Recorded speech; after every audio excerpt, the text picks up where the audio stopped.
രുക്മിണീസ് ഗാർഡനിങ്ങിൻ്റെ പുതിയ എപ്പിസോഡിലേക്ക് എല്ലാവരെയും സ്നേഹത്തോടെ ഒരിക്കൽ കൂടി സ്വാഗതം ചെയ്യാണ്.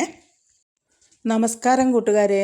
ഇന്ന് പരിചയപ്പെടുത്തുന്നത് വീടിനകത്തും പുറത്തും ഒരുപോലെ വളർത്താവുന്ന മനോഹരമായൊരു പൂച്ചെടിയായ കലാഞ്ചോയെക്കുറിച്ചാണ് കേട്ടോ.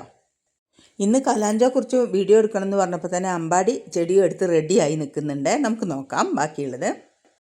വളരെ കുറഞ്ഞ പരിചരണത്തിൽ തന്നെ ധാരാളം പൂക്കൾ തരുന്ന ചെടിയായതിനാൽ ഗാർഡനിങ് ഇഷ്ടപ്പെടുന്ന എല്ലാവർക്കും ഇതൊരു മികച്ച തിരഞ്ഞെടുപ്പാണ്. ഇതിൻ്റെ ശാസ്ത്രീയ നാമം കലാഞ്ചോ ബ്ലോസിഫെൽഡിയാന എന്നാണ്. ക്രാസുലേസിയ കുടുംബത്തിൽ ഉൾപ്പെട്ട ഇവയുടെ ജന്മദേശം മഡഗാസ്കറാണ്. നമുക്ക് ഈ ചെടിയെക്കുറിച്ച് കൂടുതൽ അറിയാം. ഇവയുടെ പ്രത്യേകത എന്താണെന്ന് പറയാം കേട്ടോ. കലാഞ്ചോ സക്കുലൻ്റ് വിഭാഗത്തിൽപ്പെട്ട ചെടിയാണ്. സെക്കുലൻ്റ് അതായത് ഇലകളിൽ വെള്ളം സംഭരിച്ച് വയ്ക്കാൻ കഴിയുന്ന ചെടികളാണ് സെക്കുലൻ്റ്. അതുകൊണ്ട് തന്നെ ഈ കലാഞ്ചോ ചെടികൾക്ക് വെള്ളം അധികമായിട്ട് ഒഴിക്കേണ്ട ആവശ്യമില്ല. പിന്നെ ചുവപ്പ്, മഞ്ഞ, ഓറഞ്ച്, പിങ്ക്, വെള്ള അങ്ങനെ പല കളറിൽ ഈ പൂക്കൾ വിരിയും കേട്ടോ. ഇതിൻ്റെ പല കളറിലുള്ള ഇടകലർത്തി നടുകയാണെങ്കിൽ എന്താ ഭംഗി എന്നല്ല പറയേണ്ടത്, നമുക്ക് ഭയങ്കര ഒരു നോക്കി നിന്ന് പോകുമ്പോൾ അല്ല നിറയെ പൂ വിരിയുമല്ലോ ഈ ചെടിയിൽ. ഇത് കണ്ണിന് മാത്രമല്ല മനസ്സിനും ഭയങ്കര സന്തോഷം തരുന്ന ഒരു കാഴ്ചയാണ് കേട്ടോ. ഇനി നമുക്കിതിൻ്റെ പോട്ടി മിക്സ് എങ്ങനെയാണെന്ന് നോക്കാം. 40% ഗാർഡൻ സോയിൽ, 30% ചാണകപ്പൊടി അല്ലെങ്കിൽ കമ്പോസ്റ്റ് എടുക്കാം, 20% മണൽ വേണം. പിന്നെയുള്ള 10% നമുക്ക് കോക്കോപിറ്റ് അല്ലെങ്കിൽ ഉണങ്ങിപ്പൊടിച്ച കരിയില. ഈ കരിയില ഉണങ്ങിപ്പൊടിക്കുന്നതിനെ നമ്മൾ വേനൽക്കാലത്ത് കരിയിലകൾ വെറുതെ കൂട്ടിയിട്ടിട്ട് ഒരു നനഞ്ഞ ചാക്കിട്ട് മൂടി വെച്ചാൽ മതി. നല്ല കമ്പോസ്റ്റ് നല്ല പൊടിയായിട്ട് കിട്ടും നമുക്ക്. ഈ ഒരു അനുപാതത്തിൽ നമ്മൾ പോട്ട് മിക്സ് റെഡിയാക്കുകയാണെങ്കിൽ വേരുകൾ നല്ല ആരോഗ്യത്തോടെ വളരും, നല്ല ആരോഗ്യമുള്ള ചെടി ഉണ്ടാവും. നമുക്കിതിന് പോട്ട് തിരഞ്ഞെടുക്കുമ്പോഴേ ഒരു 8 ഇഞ്ച് മുതൽ 10 ഇഞ്ച് വലിപ്പമുള്ള ചെടികൾ വീട്ടിൽ വളർത്താനാണെങ്കിൽ കേട്ടോ, സെയിലിനാണെങ്കിൽ ചെറുത് മതി, 6 ഇഞ്ചിൻ്റെ പോട്ട് മതി കേട്ടോ. പ്ലാസ്റ്റിക് പോട്ടോ ചട്ടികളോ ഏതാണെങ്കിലും നല്ലതാണ്. പക്ഷേ പോട്ടുകൾ നമ്മൾ തിരഞ്ഞെടുക്കുമ്പോൾ അതിന് നല്ല ഡ്രെയിനേജ് വേണമെന്ന് മാത്രം. ഈ കലാഞ്ചോ ചെടിക്കുണ്ടല്ലോ അധികം വെള്ളം ഇഷ്ടമല്ല. മഴക്കാലത്ത് വെള്ളം കെട്ടി നിൽക്കാത്ത രീതിയിൽ പ്രത്യേകം ശ്രദ്ധിക്കണം. മാസത്തിലൊരിക്കൽ നമുക്ക് വളം കൊടുക്കാം. എന്തൊക്കെ വളം കൊടുക്കേണ്ടതെന്ന് നോക്കാം. ഇതിന് നമുക്ക് വീട്ടിൽ നിന്ന് തന്നെ ഉണ്ടാക്കാൻ പറ്റുന്ന ചാണകപ്പൊടി, അതുപോലെ കടലപ്പിണ്ണാക്ക് വെള്ളത്തിലിട്ട് വെച്ചതിൻ്റെ ലായനി നേർപ്പിച്ചത്, എല്ലുപൊടി, ഇതൊക്കെയാണ് വളമായിട്ട് കൊടുക്കേണ്ടത്.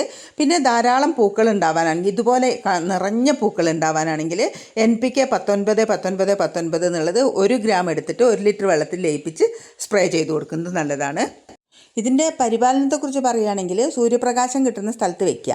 അതേപോലെ പ്രധാനമാണ് വാടിയ പൂക്കളും കേടായ കമ്പുകളൊക്കെ സമയാസമയത്ത് മുറിച്ച് മാറ്റുക എന്നുള്ളത്. ഇങ്ങനെ ചെയ്യുമ്പോൾ എന്താ പറയുക, പുതിയ ശാഖകളും നല്ല പൂക്കളും നമുക്ക് കിട്ടും. പുതിയ ചെടി ഉണ്ടാക്കാനായിട്ട് നമുക്കിതിൻ്റെ തണ്ടുകൾ മുറിച്ച് നടാം. അതുപോലെ മൂത്ത ഇലകളിൽ നിന്നും വേര് പിടിപ്പിക്കാൻ പറ്റും കേട്ടോ. തണ്ട് മുറിച്ച് നടുമ്പോൾ ഒരു ദിവസം വെയിൽ കൊള്ളിച്ചിട്ട് മുറിച്ച് റെസ്റ്റ് ചെയ്ത് ഉണങ്ങാൻ വെച്ചിട്ടുള്ള തണ്ട് മണ്ണിൽ നടുകയാണെങ്കിൽ വേഗം തന്നെ വേര് വരും. വലിയ കാര്യമായിട്ട് കേടൊന്നും ഉണ്ടാവില്ല. ഇനിയിപ്പോൾ അഥവാ ഉണ്ടെന്ന് വെച്ചാൽ തന്നെ നമുക്ക് ഇച്ചിരി വേപ്പെണ്ണ സ്പ്രേ ചെയ്ത് കൊടുത്താൽ മതി. ഈ കലാഞ്ചോ ചെടിക്കുണ്ടല്ലോ വർഷം മുഴുവൻ നല്ല ഡിമാൻഡാണ്. ഇതിൻ്റെ പൂക്കൾ കഴിഞ്ഞാൽ നമ്മൾ പൂക്കൾ വെട്ടി നിർത്തിയ ചെടികൾ തന്നെ കാണാൻ നല്ലൊരു ഭംഗിയാണല്ലോ. അതുകൊണ്ട് തന്നെ ഇതിന് നല്ല ഡിമാൻഡ് ഉണ്ട്. ഇത് ഗിഫ്റ്റ് പ്ലാന്റായിട്ടും വീട്ടലങ്കാരത്തിനും അതുപോലെ തന്നെ നമുക്ക് നഴ്സറികൾ ഉണ്ടാക്കാനും ഓൺലൈൻ വിൽപ്പനയ്ക്കൊക്കെ വളരെ പ്രചാരമുള്ളൊരു ചെടിയാട്ടോ കലാഞ്ചോ. ഒരു എവർഗ്രീൻ എന്ന് തന്നെ പറയാം ഈ ചെടീനെ.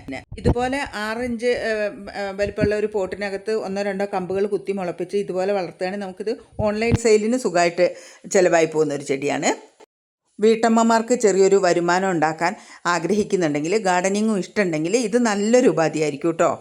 ഈ ചെടിയെക്കുറിച്ച് കൂടുതൽ എന്തെങ്കിലും അറിയണമെങ്കിൽ ചോദിച്ചോളൂ. എനിക്കറിയാവുന്ന കാര്യങ്ങൾ ഞാൻ പറഞ്ഞു തരാം.